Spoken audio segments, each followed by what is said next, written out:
Just a few items before we get started with our lecture. There's a chat box that you can share comments, and we encourage you to share comments during our event today. And also, please feel free to ask questions. There's also a question box that you could submit your questions to. We're really excited to have you here today to join us. It's such an exciting event to have John Harmon of the African American Chamber of Commerce here with us today. And Joseph Scarali, the Dean of the Larry L. Lewin School of Business, will be giving us a nice warm welcome to today's event, Diversity, Equity, and Inclusion, Why They Matter for Businesses Large and Small. Welcome to Berkeley College. Take it away, Joe. Thank you very much, Angela. Good afternoon, everyone. Welcome to Berkeley College. I am Dr. Joseph Scarali, Dean of the Larry L. Lewin School of Business, where business students develop into business leaders. Berkeley College has been preparing students for lifelong career success for over 90 years. Today's event, Diversity, Equity, and Inclusion, Why They Matter for Businesses Large and Small, with John Harmon, founder, president, and CEO of the African American Chamber of Commerce of New Jersey, is the first in a series of leadership lectures developed by the Larry L. Lewin School of Business to introduce our students to world-class leaders who, through their innovation, courage, talents, and experiences, are impacting the future of business. I am delighted that Mr. Harmon is joining us today, and I would like to welcome him to Berkeley College. I would also like to welcome our Berkeley College students, administration, faculty, staff members, and our esteemed guests from outside Berkeley College. Today's focus is on expanding our students' knowledge, and interacting with a business leader like Mr. Harmon is an excellent opportunity to accomplish that. Students, you need to know the experts and leaders' academic backgrounds and understand that the business leaders were once students like you. With hard work and tenacity, you will also be business leaders in the years ahead. Mr. Harmon holds an associate degree in business administration from Mercer County Community College and Burlington County Community College, and holds a bachelor's degree in business management from Fairleigh Dickinson University, which he earned in 1983. That made me smile because I learned before this webinar that we were both in the same degree program at FDU, and at the same time, we're at the Rutherford campus. Mr. Harmon also successfully completed a one-year fellowship on regionalism and sustainability sponsored by the Ford Foundation, and completed the Minority Business Management Seminar at the University of Wisconsin-Madison in 2009. Additionally, Mr. Harmon completed a four-year Chamber Executive Management Program at Villanova University, sponsored by the U.S. Chamber of Commerce in 2014. I again would like to welcome Mr. Harmon and all of you, and wish everyone a successful webinar. Now I'll turn it back to Angela Harrington. Thank you, Joe. It is an honor to bring such a pivotal and accomplished leader like John Harmon to Berkeley College to share his experiences and vision for a better world as we build back from the pandemic. Berkeley College is a proud supporter of the African American Chamber of Commerce of New Jersey. We are proud to collaborate with the Chamber on a number of initiatives. For example, Berkeley College hosts a satellite office for the Chamber at our Newark campus. And the Chamber also tapes its award-winning show, Pathway to Success, there. Today, John will discuss the importance of diversity, equity, and inclusion as a winning model for business success. But this model does not happen on its own. It takes advocates like John Harmon to make an impact, and his leadership is being recognized. For 2 consecutive years, ROI NJ, a leading business publication, has named John the #1 influencer in the state of New Jersey for people of color. That is the #1 influencer for 2 years in a row. But his influence spans decades. John is known nationally as a leading advocate for the African American community, including more than 70,000 Black-owned businesses and 1.1 million African American residents in New Jersey.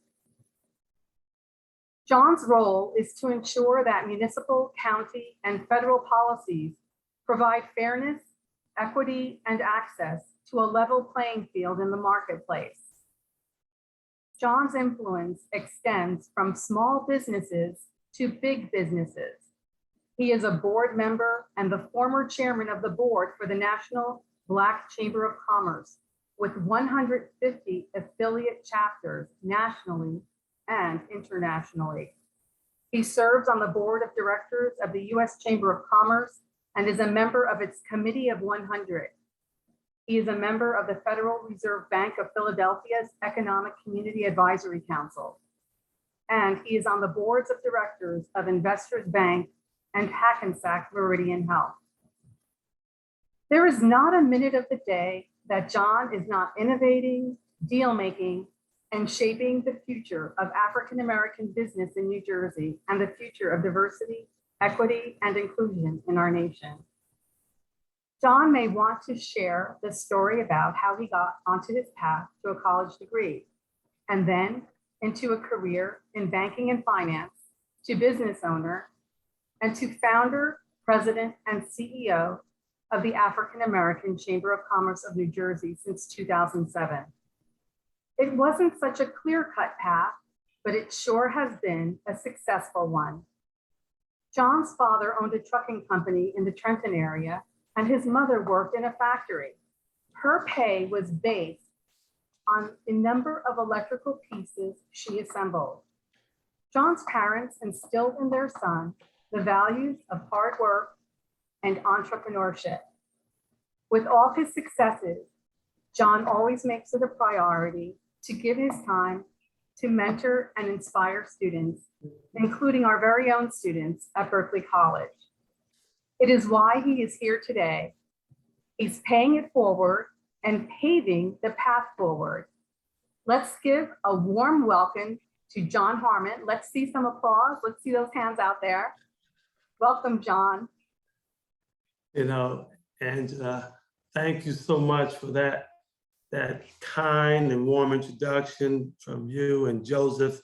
Just delighted to be here today. And, I get a lot of recognition for what we've been able to accomplish at the African American Chamber of Commerce of New Jersey. But, no one is successful by themselves. That's what former President Barack Obama said. And I owe a lot to the staff at the Chamber and our board members for their volunteerism and their impartation of guidance and wisdom, and also their innovation as well. And it all comes together to provide resources and opportunities and information for those who invest in the Chamber. I would like to just start off by just talking a little bit about, my upbringing and, how I kind of stumbled into college. And then from there, I could, pivot and talk a little more about business. But I want to initially get started talking to the students because they are our future leaders. And I'm still a student because we're ever learning, but I'm one of 7 kids that come from, as I said, Trenton, New Jersey, North Trenton to be more specifically, and the only one to attend and finish college. And but I didn't initially go to college upon graduation from high school. I worked for about a year. I wanted to be a mechanic, working on cars and big trucks. I really enjoyed working with my hands and being kind of a solution-oriented person, getting things that worked, that didn't work. And from there were 3 Black women who approached me one day at Mercer County College and kind of challenged me. They said, hey, if you're here every day playing basketball and hustling guys on the pool table, you should become a student. And so the point there is to the students at Berkeley and the other students that might be tuning in today, there are people out there that may see more in you than you see in yourself. And you may not necessarily know who you really want to be ultimately, but at the end of the day, if you're passionate about what you want to do and who you want to become, ultimately, you'll find your way to get there. And it can't always be about money. I tell you, my first job, I made $2.50 an hour.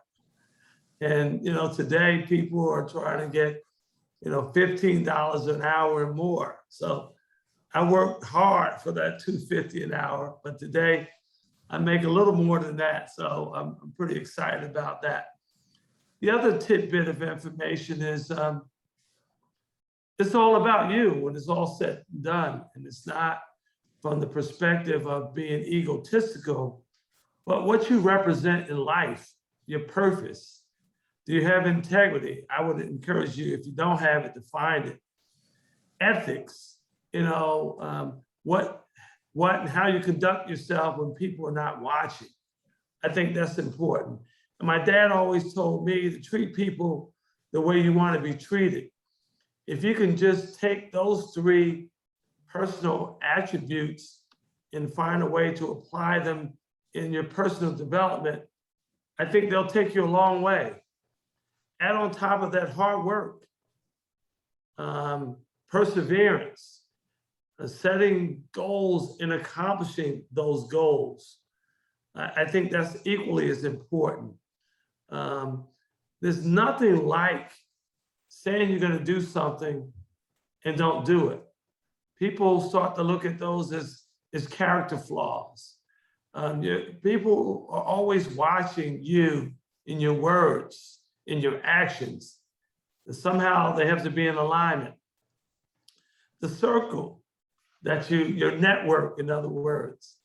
I often say that,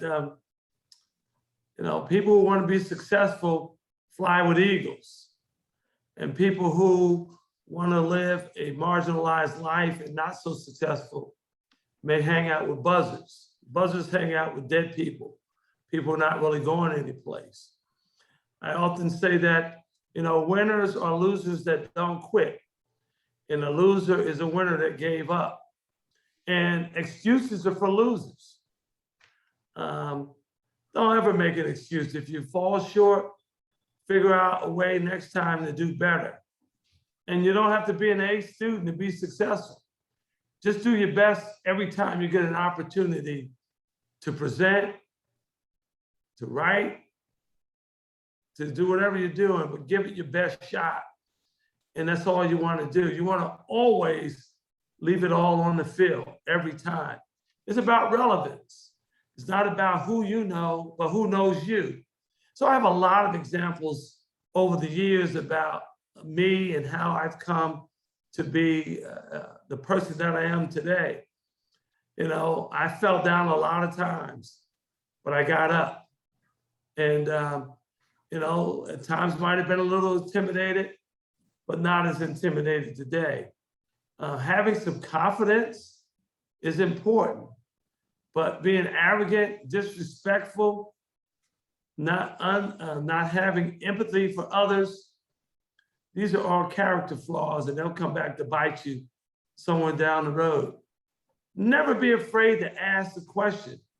If you don't know, get someone to answer that question, because the most difficult thing in life is to complete a class, a lecture, and leave and not get your questions answered. And that unanswered question may come back to bite you down the road. So never be afraid to raise your hand and get your question answered. If there's a seat in the front of the room, find it. Why hide? Because your flaws are going to show up either within the group or one-on-one in the situation, because you did not get the answers to that question, or you had a homework assignment and you didn't have the answer, and you didn't seek out the answer so you can be prepared to answer that question the next time. I know I've spent a little time here just talking about what I would deem as foundation builders for a future life. You know, if you want to go high, your foundation has to be deep. You have to dig deep to hit that bedrock so you have a solid foundation. There's no shortcuts to success. There isn't. And so don't let anyone tell you that there are. If you want to be successful, you got to put the work in. And because if you don't put the work in, it'll show up down the road. I'm going to pivot a little bit and start to talk a little bit about business, but I want to start off by really setting the stage in terms of New Jersey. And forgive me if I focus a little more on the Black demographic in some of these examples, because that's the area that I represent, and that's the area that I may have a little more expertise because that's who I am. But in New Jersey, we have about 9 million people, and about 14% are Black. I think the Hispanic population is probably about 18%. And if I'm incorrect, don't hold me to those numbers, but you'll get a sense of where I'm going. And when you add in the other ethnic groups, we probably represent majority of the state's population. So New Jersey is a predominantly diverse state, one of the most diverse states in America. But how we behave in policy and opportunities, we're not inclusive. From a procurement perspective, New Jersey, 1% of public contracts go to Blacks in New Jersey. On a good day, you may get up to 3 to 5%. And those numbers are not in New Jersey as a whole, but those same numbers go into communities where you live, where you see economic opportunities. So that's an opportunity for you to speak to your leadership. You vote, so don't just vote at the ballot box. Be vocal behind your vote and be advocates. In terms of unemployment and poverty, Blacks have the highest unemployment and the highest poverty in our state. Notwithstanding some of the taglines you hear from some of our political representatives about diversity, equity, and inclusion. Get the facts, and then you can always speak from the facts. I don't think you should ever speak from emotion when you're trying to bring about change. Our net worth, Black net worth in New Jersey is $5,900 versus white, $315,000. Those numbers are significant. And so you need to think about that as you're starting to think about diversity and inclusion strategy. Diversity and equity and inclusion is not an emotional engagement. It isn't. It's about value. So if you're running a business and your goal is to be as successful as possible to get a greater return on investment, I'll give you some numbers in a minute that support what I'm sharing with you, but it's not about emotion. Oftentimes people start businesses, large businesses and small businesses, and they tend to get people who they know to be a part of that initial formation. I don't think that's a bad strategy. These are people you know, people you trust, people who have a certain skill set. So you may grab your friend Bob because Bob is a good accountant, a good finance guy, and Mary because she's good at HR or marketing or communications, or Joe for operations or business development. And let's just assume the first year is pretty good, the second year is better, the third year you see some incremental growth, but that doesn't mean that they're the best. And so what I'm saying is that initial formation for a lot of companies, you gravitate to people you know. And so that's a rather subjective approach. And same thing happens in boardrooms. You convene a board of people you know, but they're not the best. In business versus sports, sports is all about championships, putting the best team on the floor. And that's where you get a lot of diversity. In basketball, 70 to 80% of the players are Black. Football, same numbers. But in both sports, they have a diverse representation of players, and the same strategy should be applied to business.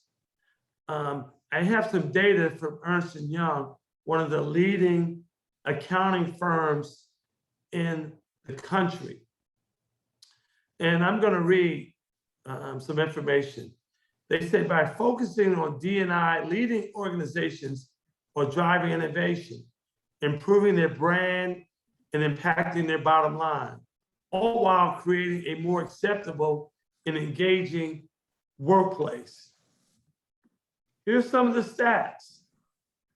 Through diversity, equity, and inclusion, 57% better team collaboration, 19% greater retention, 45% more likely to have improved market share, 70% or more likely to have success in the marketplace, 7 points or more in retention, 10 points or more in higher revenue growth, and 6 points or more in higher growth margins. Again, it's not about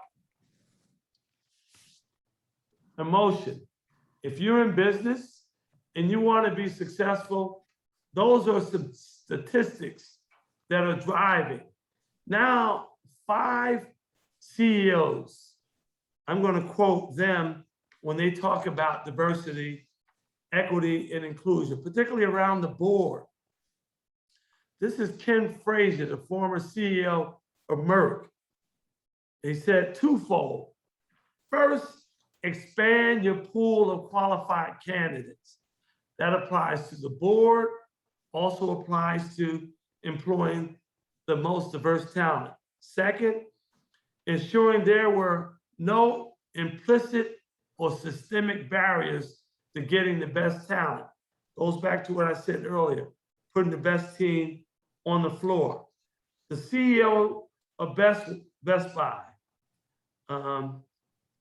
here we go. We didn't set out to achieve gender parity. We set out to bring in candidates who have the skill set to support future strategies of Best Buy. We simply insist they were diverse. HP, the CEO, Enrique Lores. We wanted to deliberately create diverse leadership, bringing in people with different backgrounds, education, and workforce experience. We asked ourselves, who do we need in order to thrive? It starts with the leaders bringing, believing in it and speaking about it, and then actually doing it. This is part of our everyday conversation. Starbucks, this is back in 2007. I've tried to create an environment wherein the board would be culturally similar to that of the company. That was from the founder, Howard Schultz. People with like-minded values, domain expertise, diverse and deeply committed to transparency. And my friend, Melanie Hobson, who she is the chair of the board of Starbucks, but she's also the co-CEO of Ariel Investments, a Black fund management firm that was founded 36 years ago and was the first in the country.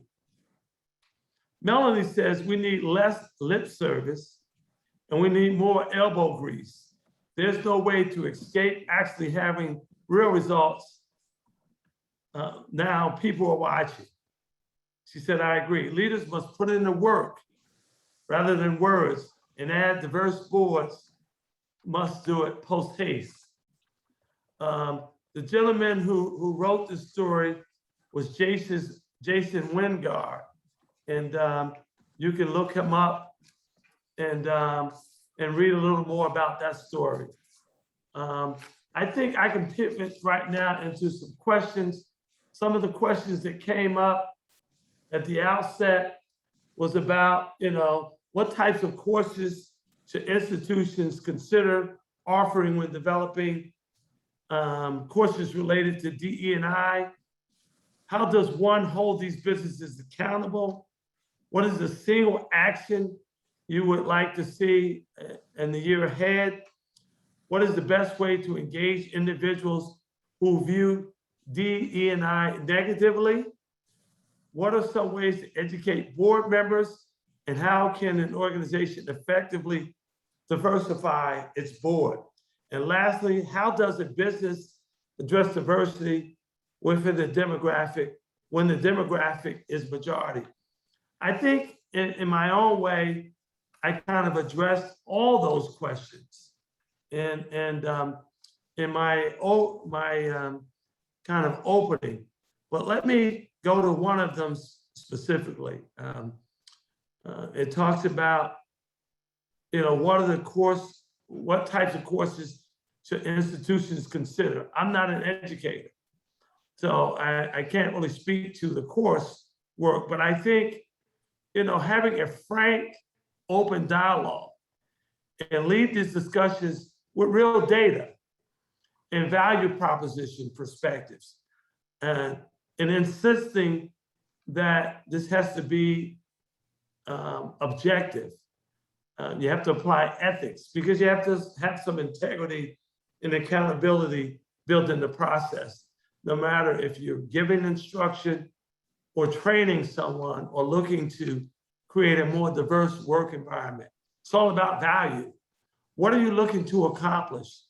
Getting the mosaic and having the representation from these different communities, ethnicities? I don't think that's the answer. You can check off all the boxes and still be wrong.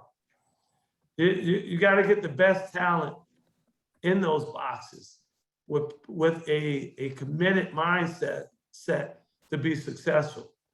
How do we hold these businesses accountable? Well, it's all about data. You set the goal and then you measure the goal. If you're not meeting the goal, therein you have to go back and adjust the process. If you apply the same stinking thinking with the same complement of players, you'll get the same outcome. You got to be open. You got to be honest. You got to be transparent. Hey, what you measure is what you value. And you got to put it in the work. What is the single action you would like to see most in the new year? I like the state of New Jersey to practice what they preach. We talk about diversity, equity, and inclusion in the public sector. When you look at public spend with Black people, with Latinos, with other ethnic groups, it's abysmal. Now with women, the numbers might be a little higher, but at the end of the day, you got to practice what you preach. And right now, New Jersey is not doing well from a public perspective. There are a number of corporations in New Jersey that have acknowledged where they are and they're willing to step up and make some real changes, and they should be applauded for that. And I think if you're resistant to change, you're marginalizing your own success. I've just given you the data that demonstrates that this approach or these approaches could really impact the bottom line. And those who look at DE&I initiatives negatively, I'm asking you to ask them, what have they signed on for? If you want a more harmonious work environment, if you want to retain employees, you want to increase profit margin, increase market share, you want to increase sustainability and profitability should hopefully keep you employed. So those type of initiatives you should fully embrace if you want to be a part of a successful going concern. But if you're just a negative person, I don't think I can do much for that. How do you educate boards? Boards are all about governance. They're supposedly about transparency.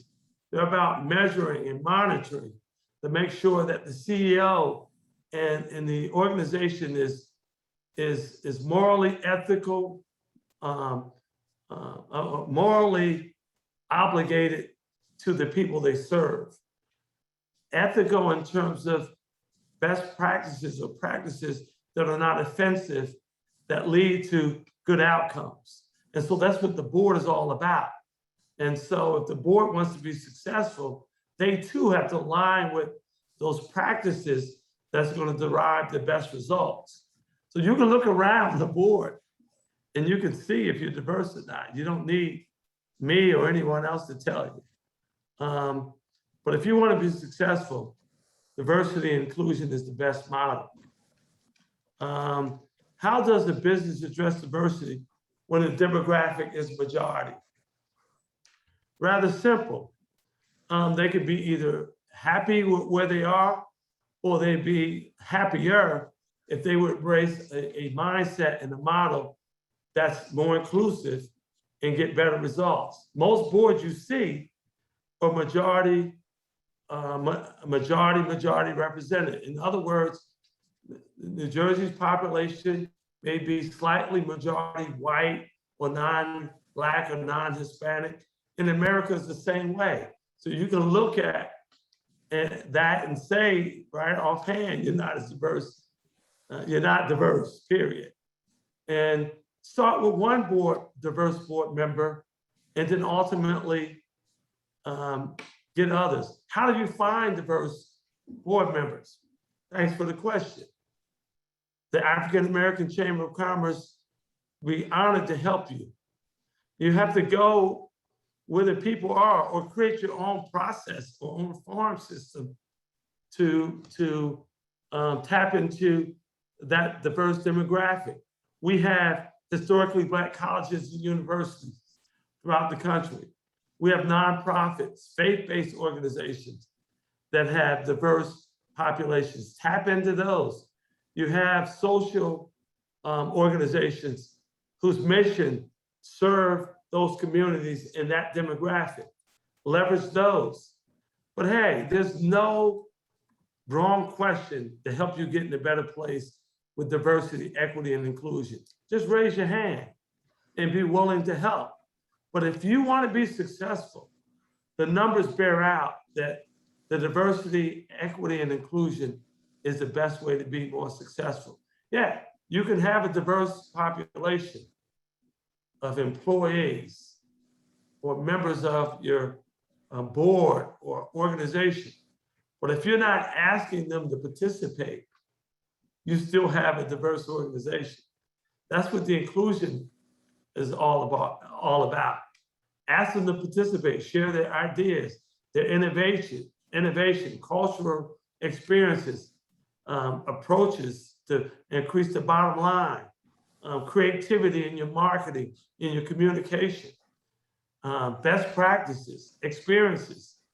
That's where you have to leverage that diverse complement of players. You don't know. If you don't know, ask. And be willing to ask not only hard questions, but hear some responses that you might not be used to hearing. Those things don't kill you. I think they have the ability to make you better. Let me stop here because I can go on and on. Let me cite two examples, I'm sorry, of diversity and inclusion.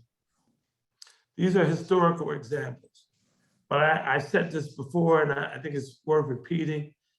Thomas Edison is credited for creating the light bulb, but the son of a slave, Louis Lattimore, created the filament that made that light bulb stay on. That's sustainability through inclusion. He had a great light bulb, but without that filament, that light bulb would not stay on. I think it's a concrete example of diversity and inclusion. Air conditioning, refrigeration. Fred McKinley Jones created that technology, Black man out of the Midwest. So air conditioning, refrigeration units. We saw those trailers when a lot of people died during COVID, had to be stored in trailers to maintain their bodies until they got to the morgue or funeral home.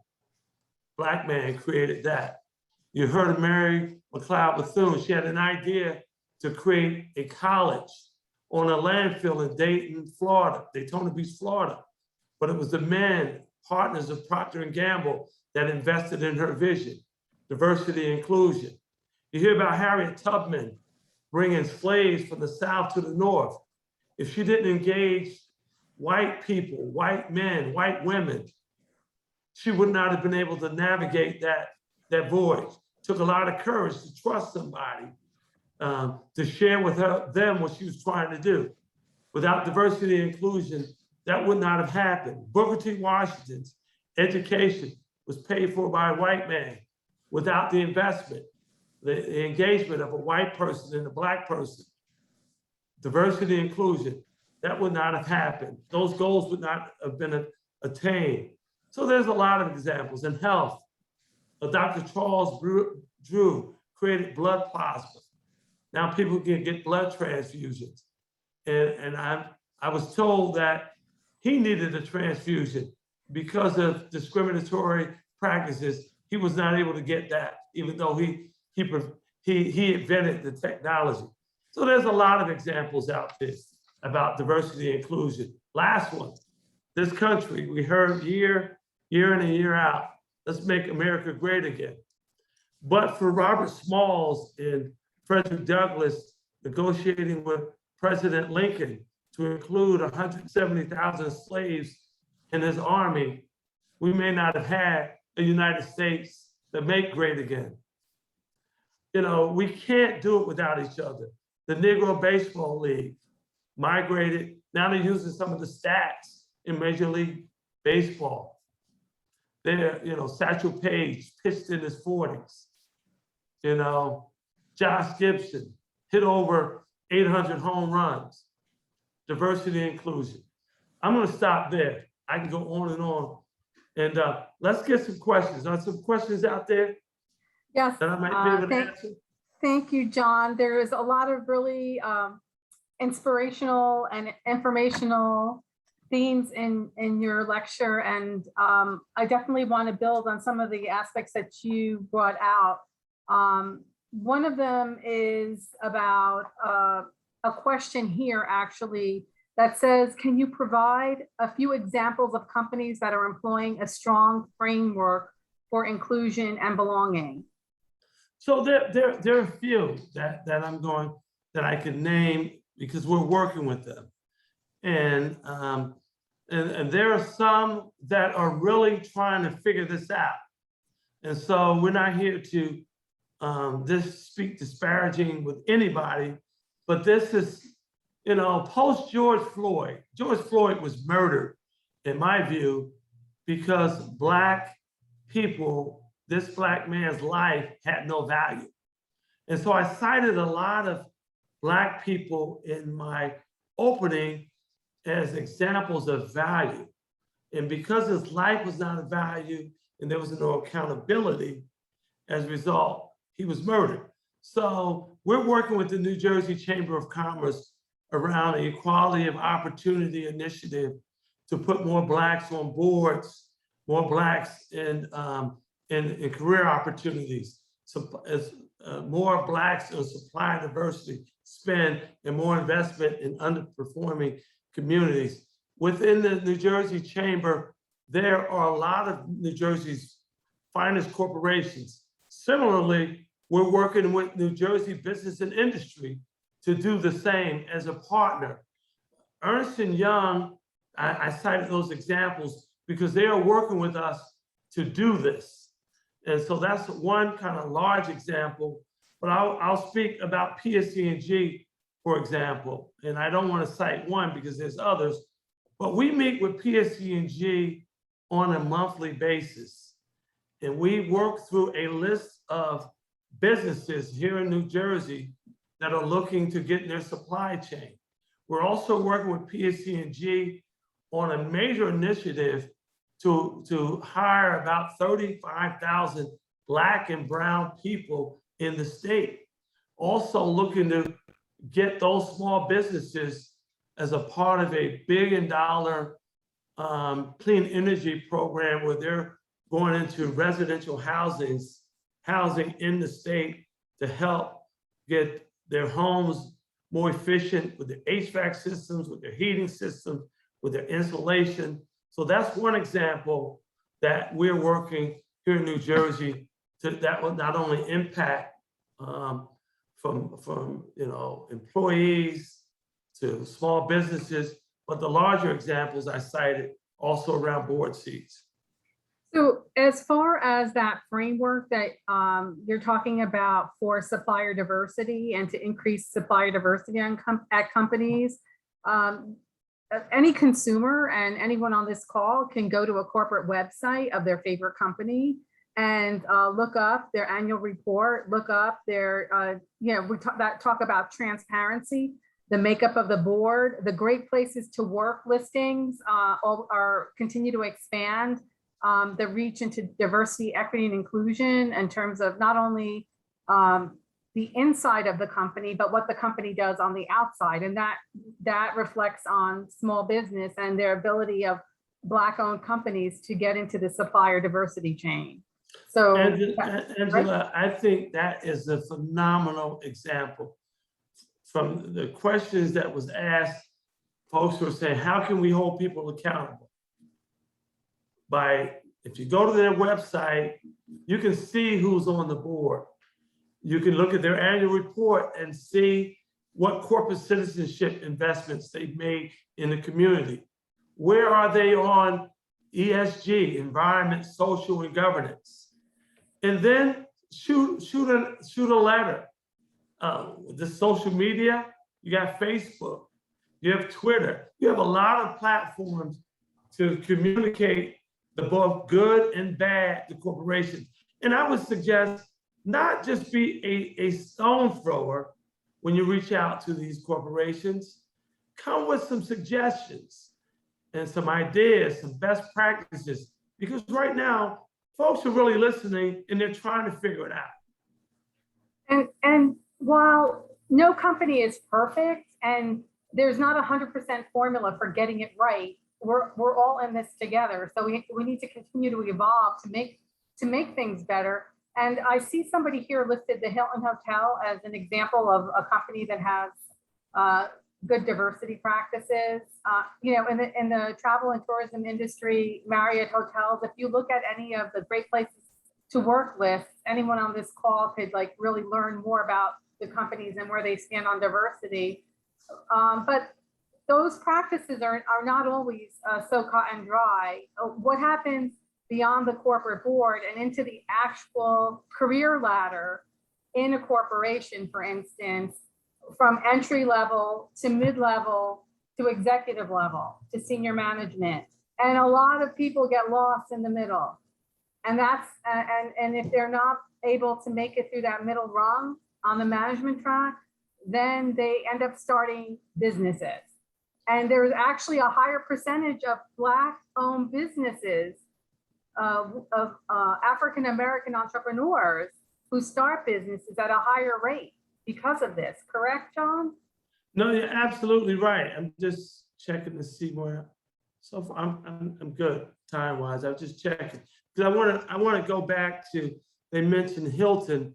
So when you hear a company like Goldman Sachs, for example, one of the largest asset management companies in the world, I think they're probably trillions of dollars. And so when you see these public offerings where companies are going public, they're one of the leading underwriters in that space. And the CEO of that company, David Solomon, said coming into this year, and you can look this up, I might not have it totally right, but he said, no, if you're not committed to diversity, we're not going to do business with you. We're not going to take your deal public. That's a major statement from a leading global corporation. So there's tons of those examples around. And so when you're talking to, when you start talking about Wall Street and investment banking, they're all about profits. Trust and believe. And if they're willing to make a declarative statement like that, others can do the same. And you said it, diversity is good for business. It's Diversity, good. but It's good for no, not business. just diversity, equity, inclusion, Right. equity, access to capital. If you have a business, who's lending you money? No, I agree. I mean, and I cited some examples about equity and inclusion. You know, equity, you got a piece of the pie, you got a part of the deal. And you're not just window dressing. You're just not sitting around a table.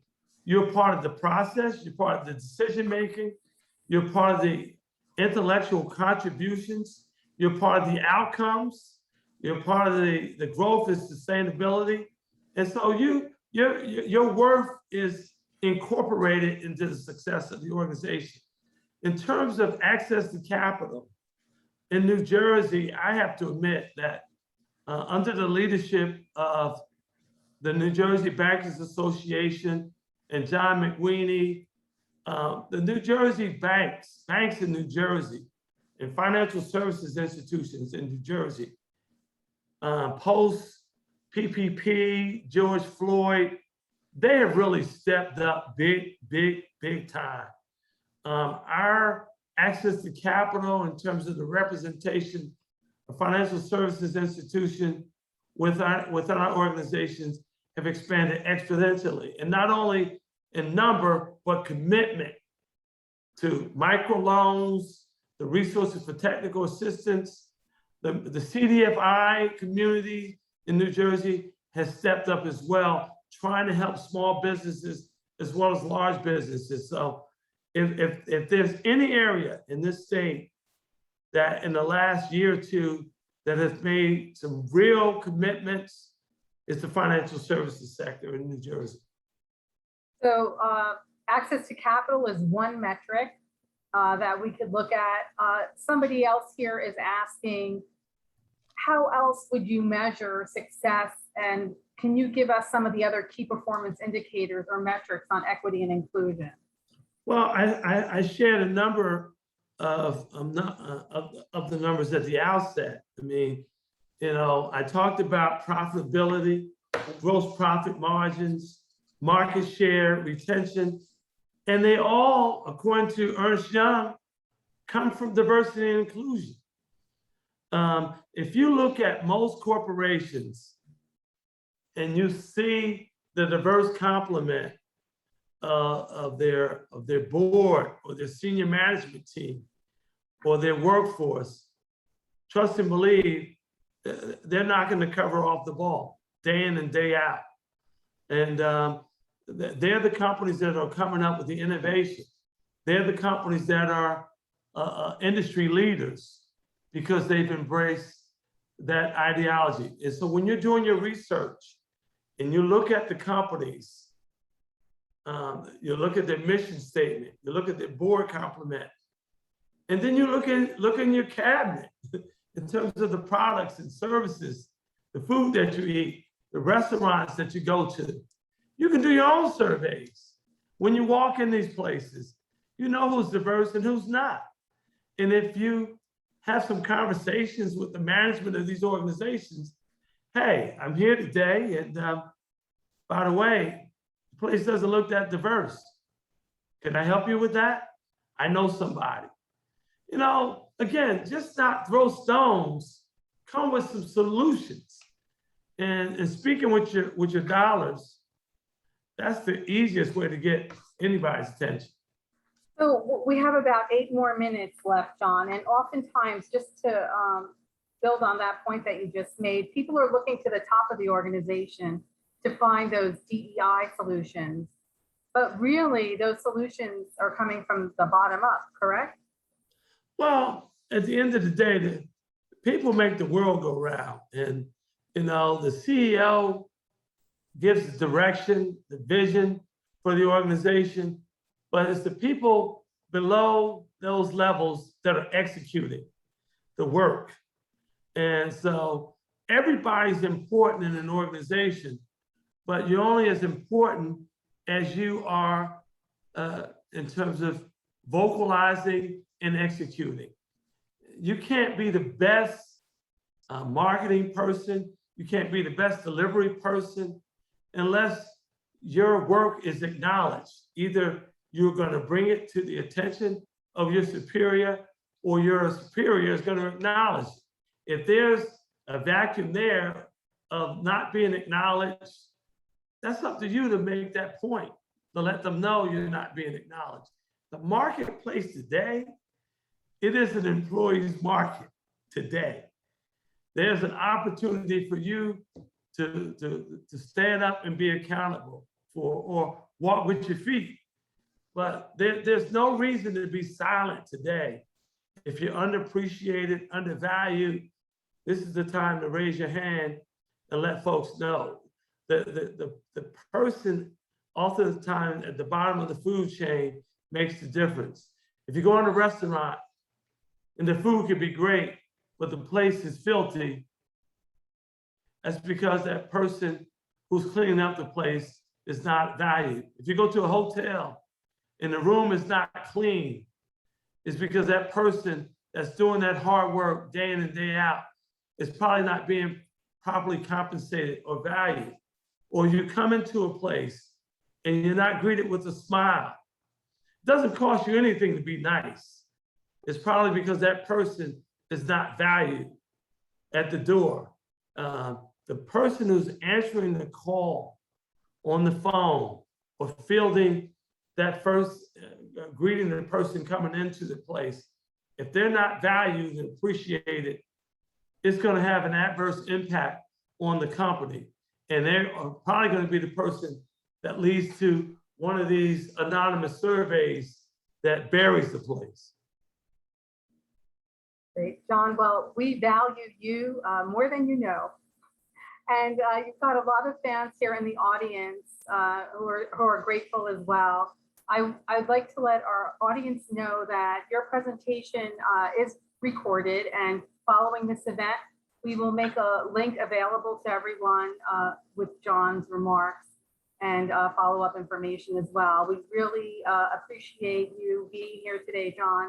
And to our guests, please be sure to fill out the follow-up survey to today's event so we can incorporate your ideas and feedback into future events. Thank you, John, for being our first speaker to kick off the Berkeley College Leadership Lecture Series. We look forward to collaborating with you and the African American Chamber of Commerce on more events in 2022. Any final words to those students out there who we see more in than they see in themselves, in your words? Well, I tell you, I mean, I think the takeaway for me is I was once a student. As I said, I'm from North Trenton, one of 7 kids. And I had to make some changes in my life. In the 9th grade, I failed English. I had to repeat it in high school. That was a game-changing moment for me. I began to get a little more serious about my education and got on the honor roll and the dean's list afterwards. When I went back and I told the individuals at the Ford dealership that I was working, that I was going to go to college, a lot of people laughed at me. As a young person, that hurt me so bad, but it also motivated me to go forward. When I was selected by the Bowery Savings Bank, it was 151 applicants for a program that produced future presidents. They chose 12 people. And I went in a room with all these applicants, and they were espousing where they went to school, where they were from, some of the big name colleges. And I was a little intimidated. I had on a tan suit, not your grays or your blues that's more appropriate for business. So I was green as a bell pepper. I didn't know what the proper attire was. But I know one thing, I came in that room for one of those positions, and I had to literally go in the corner and challenge myself and say, you can't be intimidated by this environment. You're from North Trenton. You're not a chump. You're just as good as anybody in this room. And you're here to compete for one of these jobs. And at the end of the day, I was the only Black person selected out of 151 candidates, out of the 12 that was chosen. And that launched my professional career in banking. I went on to work about 10 years in banking in New York and Philadelphia.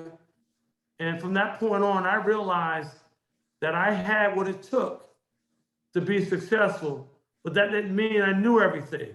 I still had a lot of questions to ask. I wasn't afraid to ask those questions. And I could also recall being intimidated. I was asked to give a 1-minute speech. And when the camera went on, I froze, literally. I didn't know what to say.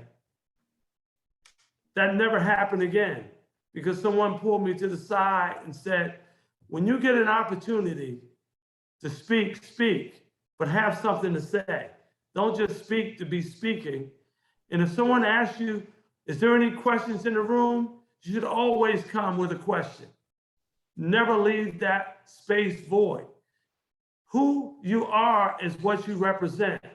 You either confirm who you are or you dispel perceptions about who you are when you open your mouth. So when you open your mouth, have something to say and not just say something.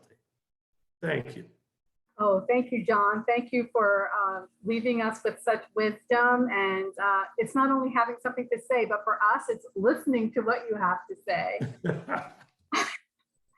So thanks for being here today at Berkeley College, Larry L. Ewing School of Business. It's great having you. Great to see everyone out there in our audience. Thank you for being here. Let's give our lecturer, John Harmon, a nice round of applause. Show John your love. I know that we're going to see you again in 2022, John. Thank you.